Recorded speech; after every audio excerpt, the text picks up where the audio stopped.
Zay ny amin'iny fa ankoatran'ny tolotra izay efa misy ao amin'ny Total Madagascar dia nampahafantarina androany ilay antsoina hoe top service izay entin'izy ireo hanatsarana ny fandraisana ny mpanjifa manjifa eny anivon'izay tobin-tsolika Total Madagascar izany. Inona araka izany ny fitombon'ireo mpanjifa no ny fisian'ity vokatra vaovao ity.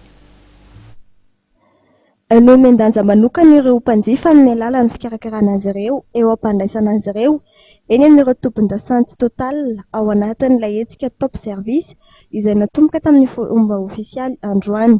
Namafisy ny tale jeneraly ny Total Madagascar Laurent Touf fa ny ekipa ny fibabitan-tanan'ny Total Madagascar mihitsy no manao fidinana ifotony mba handraisana ary ifanampy amin'ireo mpiasa eny anivon'ny tombin-dasantsy amin'ity hetsika top service ity. Efa nisy hatrany ny hetsika tahaka izao tany aloha fa fanamafisana no atao raha ny fanazavana.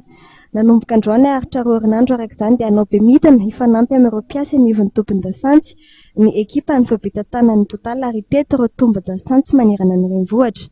Ankoatra ny fikarakarana sy fikojakojana madinika momba ny fiara ataon'ireo mpampisy dia misy ihany koa ny torohevitra momba ny fikojakojana ny fiara sy mba hampihenana ny fandaniana solika omen'izy ireo. Mifanandrify amin'ity hetsika top service ity dia misy ihany koa ny faninanana mpanaovana ireo pompista sy mpitantana tompon-tsolika ka hisy ny fankasitrahana manokana omena azy ireo avy eo.